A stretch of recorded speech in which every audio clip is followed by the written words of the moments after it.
তাহলে কি রাঙা সত্যি মারা গেল? সম্পূর্ণটা জানতে ভিডিওটি স্কিপ না করে দেখতে থাকুন। রাঙামতি তীরন্দাজ সিরিয়ালের আজকে পর্বে আপনারা দেখতে পাবেন স্টেজে অ্যানাউন্স করা হয় এবার আমাদের শেষ রাউন্ডে শেষ প্রতিযোগী হলো রাঙামতি বসু। তারপর রাঙা স্টেজে উঠে কম্পিটিশন খেলতে যায়, তখন রাঙা চোখ ধোঁয়া হয়ে যায় আর রাঙা আবছা আবছা দেখতে থাকে।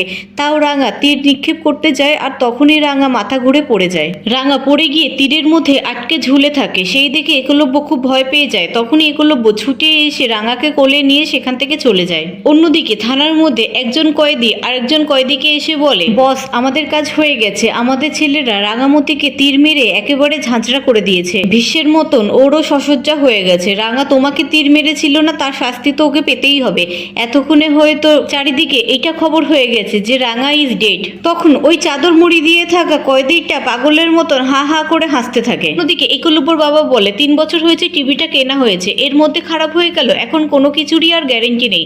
তখন একলব্যর পিসি বলে, আচ্ছা দাদা তুই ফোন চালিয়ে খেলাটা দেখে নে না, এত রাগারাগি করছিস কেন? তখনই সেখানে অঙ্কুর আসে আর পিসিমণি বলে, অঙ্কুর তুমি খেলাটা ফোনে চালিয়ে দাও তো। তখন অঙ্কুর বলে, হ্যাঁ আমি নিজেই হয়তো কোথাও ফোনটা ফেলে গেছি। তখন একলব্যর বাবা একলব্যর পিসিকে বলে, তোর বৌদি কোথায় রে? তখন পিসিমণি বলে, বৌদি তো সেই ঠাকুর ঘরে সকাল থেকে বসে আছে আর বলছে মনটা কুগাইছে, রাঙা যতক্ষণ না বাড়িতে আসছে ততক্ষণ বৌদি টেনশন কমবে না। তখন অঙ্কুর বলে, এই তো ফোনটা পেয়ে গেছি। তারপর অঙ্কুর খেলাটা চালিয়ে দেয়। পর একলব্যর বাবা দেখতে থাকে সব সাংবাদিকরা বলছে স্টেট চ্যাম্পিয়নশিপ খেলার মধ্যে একটা বড় দুর্ঘটনা ঘটে গেছে। দুষ্কৃতীরা রাঙামতিকে তীর মেরে একেবারে ঝাঁঝরা করে দিয়েছে। পাওয়া গেছে বাড়িতে বোম রাখা আছে। এই খবর পেয়ে রাঙা বাড়িতে ছুটে যায় আর ফেরার পথেই দুষ্কৃতীরা তার ওপর হামলা করে, তাকে তীর মেরে একেবারে ঝাঁঝরা করে দেয়। এখন রাঙামতিকে হসপিটালে ভর্তি করা হয়েছে, তাই জন্য স্টেট চ্যাম্পিয়নশিপ খেলার থেকে রাঙামতিকে বাদ দেওয়া হয়েছে। তখন একলব্যর বাবা বলে, এইসব কি দেখাচ্ছে, এইসব কখন হলো? তখন অঙ্কুর বলে, আমি 1 ঘন্টার জন্য বাড়ি থেকে বাইরে গেছি আর এর মধ্যে এত কিছু হয়ে গেল।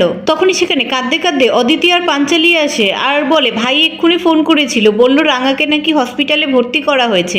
তখন অদিতি কাঁদতে থাকে আর বলে, ছোড়দা বলল রাঙার পিঠে নাকি তীর মেরে একেবারে ঝাঁঝরা করে দেওয়া হয়েছে, রাঙা হয়তো আর নাও বাঁচতে পারে। তখনই সেখানে প্রমিলা পুজোর থালা হাতে নিয়ে আসে আর এইসব কথা শুনে প্রমিলার হাত থেকে থালাটা পড়ে যায়। অন্যদিকে একলব্য রাঙাকে নিয়ে হসপিটালে আসে। তখন ডাক্তার বলে, এটা কি করে হলো? তখন একলব্য বলে, ও একজন তীরন্দাজে কম্পিটিশনে যাচ্ছিল আর কয়েকজন লোক বাইক করে এসে ওকে তীর মেরে ঝাঁঝরা করে দিয়েছে। তখন ডাক্তার বলে, এটা তো পুলিশ কেস, পুলিশকে জানিয়েছেন আপনি? তখন একলব্য বলে, হ্যাঁ পুলিশ ইনভেস্টিগেশন করছে। তখনই সেখানে অফিসার সত্যজিৎ পুলিশ নিয়ে চলে আসে আর ডাক্তারকে বলে, আপনি যত তাড়াতাড়ি সম্ভব তীরগুলো বার করার চেষ্টা করুন। তখন ডাক্তার বলে, তীরগুলো এমন ভাবে গিতে আছে যে অপারেশন ছাড়া এগুলোকে বার করা যাবে না, আর কোনো কারণে যদি একটু এদিক ওদিক হয়ে যায় তাহলে কিন্তু ওনাকে বাঁচানো খুব মুশকিল হয়ে যাবে। তারপর ডাক্তার রাঙাকে নিয়ে ওটিতে চলে যায়। তখন একলব্য ডাক্তারকে বলে, ডাক্তারবাবু আপনার কাছে হাত জোড় করে বলছি, ওনাকে যে করেই হোক আপনি বাঁচান। তখন ডাক্তার বলে, এতক্ষণ আপনারা কি করছিলেন? এত ব্লিডিং হয়ে যাওয়ার পরে ওনাকে এখানে নিয়ে এসেছেন, ওনাকে তো ব্লাড দিতে হবে, ওনার ব্লাড গ্রুপ কি?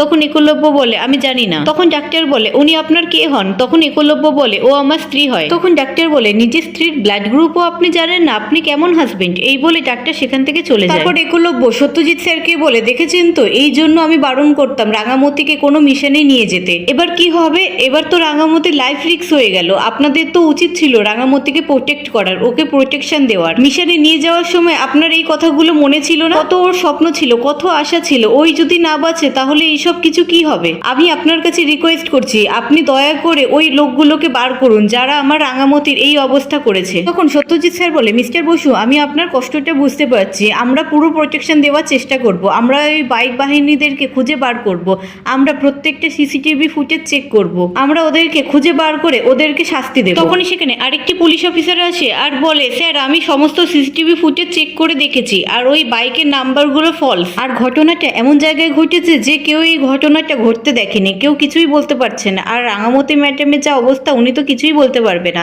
তখন সত্যজিৎ স্যার বলে, আমি তোমাদেরকে 24 ঘন্টা টাইম দিলাম, এর মধ্যে ওদেরকে খুঁজে বার করতেই হবে। তখন অফিসারটি বলে, ঠিক আছে, এই বলে পুলিশগুলো সেখান থেকে চলে যায়। অন্যদিকে প্রমিলা হসপিটালে আসার জন্য বেরোতে যায়। তখন সার্থকী বলে, মা তুমি ওখানে যাবে না, রাঙা আগে তীর ছুটতো, অন্যের গায়ে গিয়ে লাগতো, আর রাঙা যুদ্ধ করতে গিয়ে বাবার কি অবস্থা হয়েছিল ভুলে গেছো তুমি?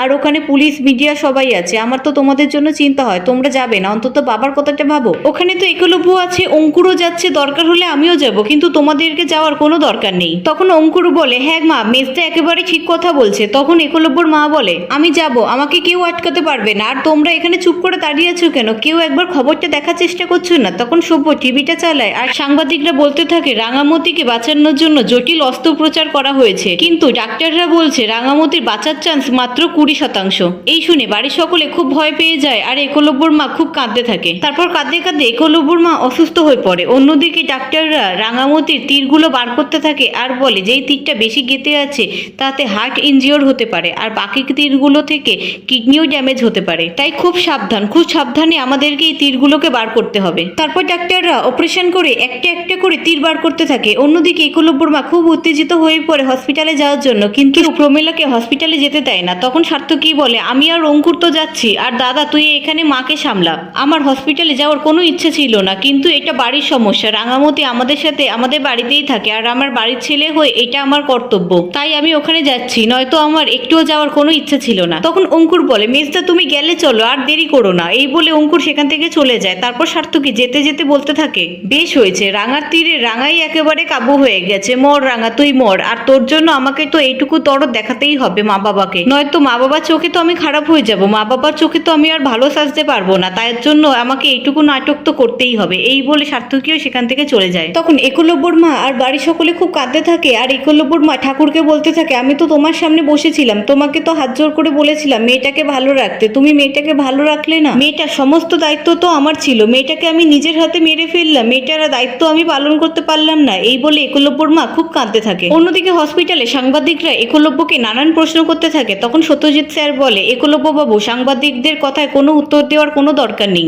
আপনার মাথা ঠিক নেই, কি বলতে কি বলে ফেলবেন, তারপর এই নিয়ে জল ঘোলা হবে আর আমাদের ইনভেস্টিগেশন করতে সমস্যা হয়ে যাবে, তাই আপনি চলুন ভিতরে চলুন। তখনই সেখানে সার্থকী আর অঙ্কুর চলে আসে আর সার্থকী একলব্যকে বলে কত টাকা দিতে বললো হসপিটালে, আর তুই একদম চিন্তা করিস না, ভগবানের আশীর্বাদে রাঙার কিছু হবে না, রাঙা ঠিক হয়ে যাবে। আর খবরে তো একটু আগে বলছিল রাঙার নাকি বাঁচার চান্স একদম নেই। তখন একলব্য সার্থকীর উপর খুব রেগে যায়। অন্যদিকে ডাক্তার রাঙার অপারেশন করতে থাকে আর বলে পেশেন্ট তো কোলাপস করে যাচ্ছে, নার্স তাড়াতাড়ি ইনজেকশন রেডি করুন। তারপর ডাক্তার রাঙাকে ইনজেকশন দেয় আর তখন রাঙা জোরে জোরে নিঃশ্বাস নিতে থাকে আর রাঙা তারপর মারা যায়।